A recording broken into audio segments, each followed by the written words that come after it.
This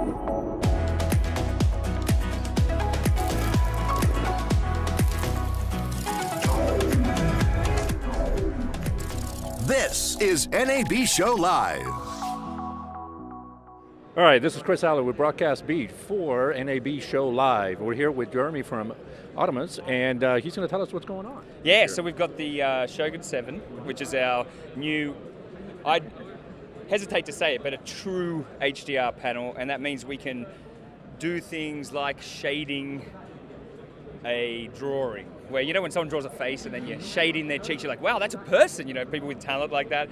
This screen, being able to represent 1 million gradations at pixel levels of 80 by 80 pixels at 360 zones across this screen, allow us to deliver true HDR, like our eyes see. You know, different intensities are seen differently, whereas with the older technology, it was edge-lit backlight, and you had to turn it on 100% or 50, and you could digitally wrangle HDR in, which is what we did. Right. And we did a really good job on it, but we could never really control the sun area properly, because we'd have to lift the blacks a bit in the other area to kind of to make it the backlight work. Right. Basically, it's a switcher, it's a monitor recorder switcher. Okay. So it records ProRes RAW, records ProRes, Avid DNX, Cinema DNG in all flavors up to 4K 60, HD 240.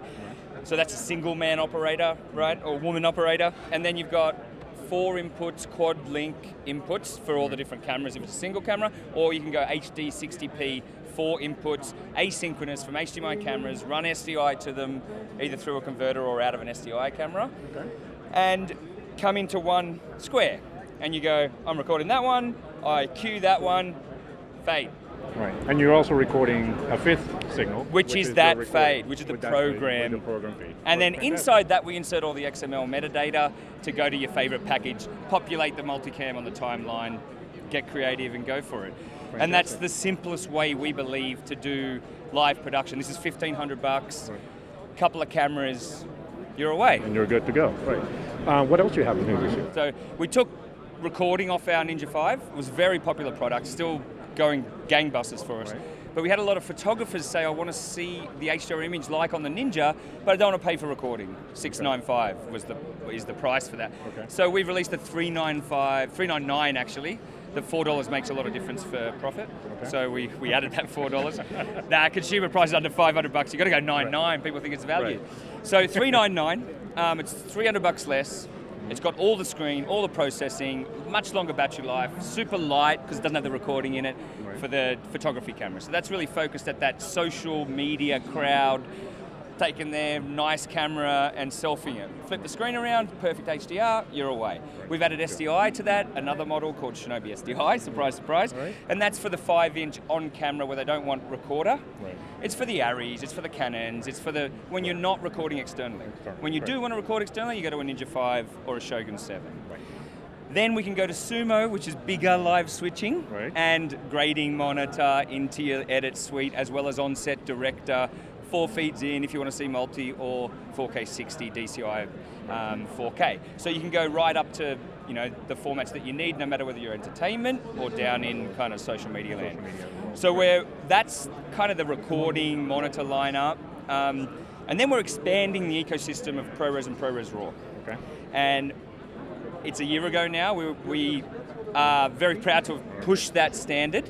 A lot of people from the outside are like, oh, what's going on? It doesn't seem like it's going very well. Well, I can tell you it is. Tens of thousands of units sold in the last year. Lots and lots of new customers coming in and trying RAW with Final Cut. ProRes RAW 1.0 was that ecosystem. They used our customers and the camera customers to test the format.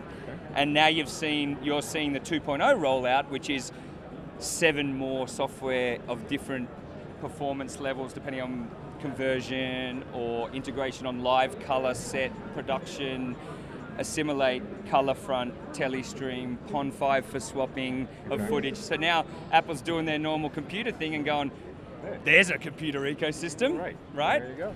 And we're sitting on the front end recording from now 14 cameras. That will be more than 20 cameras by the end of this year.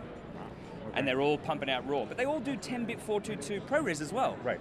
So you can just record that if you don't want to go into the RAW land, but RAW is super powerful.